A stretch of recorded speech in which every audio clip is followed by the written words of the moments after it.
मंजू जाट हमारे समाज का गौरव है, वो वीरांगना। अभी जाट महाकुंभ हुआ था, नहीं सुनेंगे हम इस तरीके की कथा। मंत्री जी क्योंकि आजकल जिद पे आ जाते हैं और उनकी जिद सबसे बड़ी होती है, उसके आगे सब नतमस्तक हो जाते हैं। वो अगर जिद पे अड़ गए और ये रहा कि हम ये 44 सड़कें ओसिया में नहीं देंगे, तो मैं इन्हीं वीरांगनाओं की तरह मुंह में घास लेकर ओसिया की जनता के लिए धरने में बैठूंगी। आप में दम है तो 3 बजे उठा लेना मेरे। प्रियंका गांधी जी के नारे को आत्मसात कर रही हूँ। लड़की हूँ, लड़ सकती हूँ, द्रौपदी नहीं हूँ।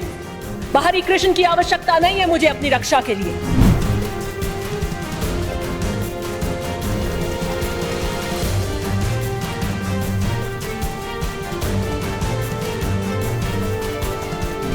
सच बात पूछिए तो उन्हें एक दिन महफिल सजाने का शौक आया। सच बात पूछिए तो उन्हें एक दिन महफिल सजाने का शौक आया। मैंने देखा कि क्या हुआ यकायक इन 2 दिनों में। वो सनम जो खुदा बन गए, उनका दीदार करना मना है। वो सनम जो खुदा बन गए, उनका दीदार करना, मंत्री जी का मेरे को दीदार ही नहीं हो रहा। उनकी महफिल में जब कोई आए, उनकी महफिल में जब कोई आए तो पहले अपनी नजरें झुका कर आए।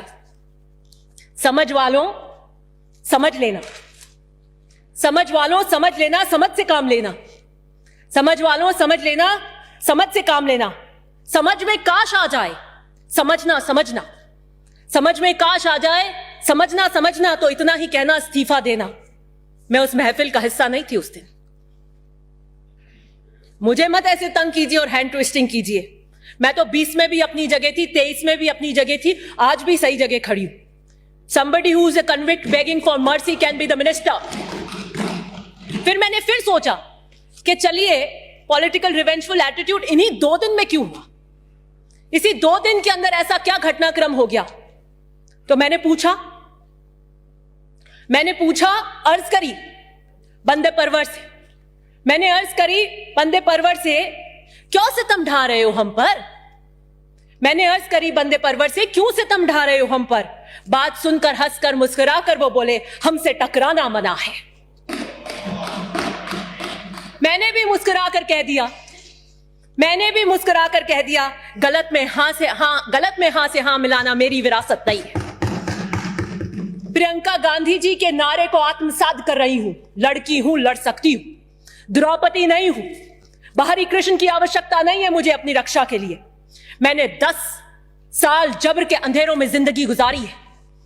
मैंने 10 साल दोजक पे सजदे किए हैं। इस धरती पे दोजक का नाम कारागृह को कहता है। उसी कारागृह पे मैंने 10 साल सजदे किए हैं। मैंने कांटों से नहीं, फूलों से धोखे खाए हैं। मैं सहारों से धोखा खाई हूं, अब सहारों से बच के चलती हूं। मैं राजस्थान, इस मर्दों के प्रदेश में महिलाओं की और वीरांगनाओं की दबंग आवाज बनकर गूंज रही हूं। मेरा दोष क्या है?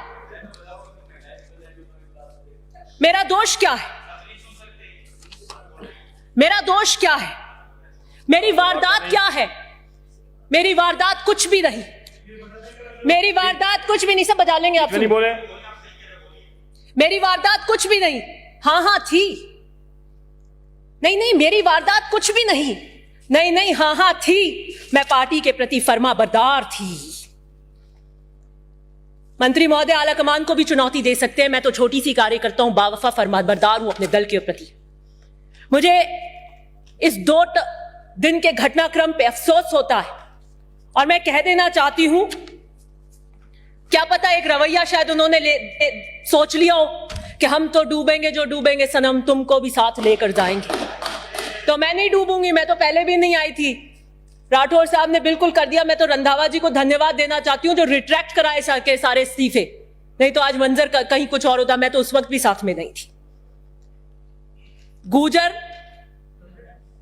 कितनी दिल की गहराइयों से आपको चाहते हैं, यह सर्वविदित है। मीना समाज के कद्दावर नेता को आप आतंकी की समान उपाधि देते हैं। जाट समाज की बेटी मंजू को नाते के नाम से लेकर आप चरित्र हनन करते हैं। ये तीनों गुर्जर, मीना और जाट खेतिहार हैं और कांग्रेस के मूल वोट बैंक हैं। 45% से ज्यादा राजस्थान में इसका हिस्सा है। गजब की सोशल इंजीनियरिंग कर रहे हैं और 6 महीने बाद हम चुनाव में जाना चाहते हैं। यहां सितमगरी के तरीके सिखाए जाते हैं। यहां सितमगरी के तरीके सिखाए जाते हैं। निगाहें उठती नहीं, खम उठाए जाते हैं।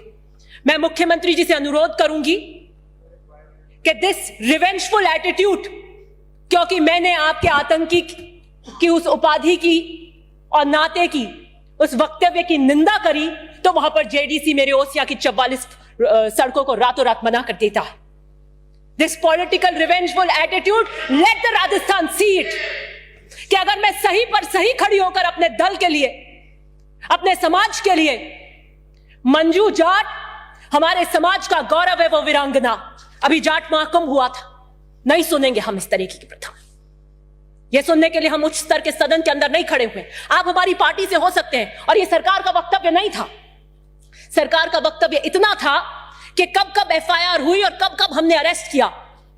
और मैं इस बात का, मुख्यमंत्री जी के इस बात का समर्थन करती हूं कि हमें परिवार के बाहर नौकरी नहीं देनी चाहिए।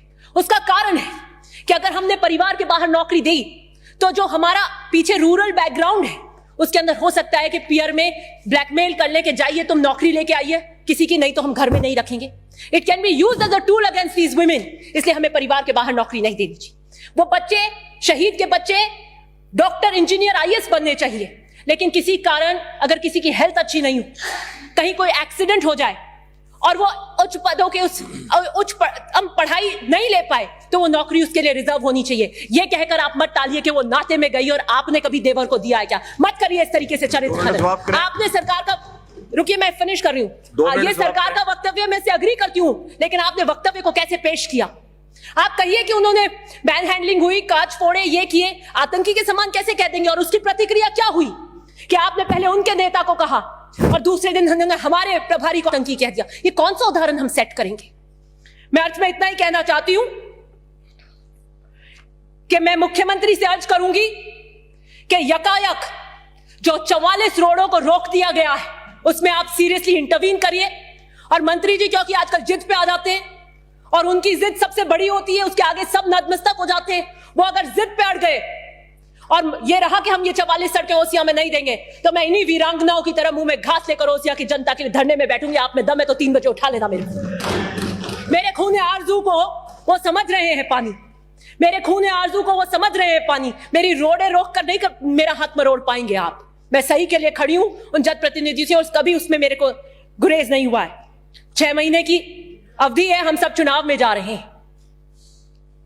ये जो मिनिस्ट्री है इनके पास, जिस कलम से दस्तखत करते हैं, इस पे इतना मत इतराइए, ये भी उधार की है।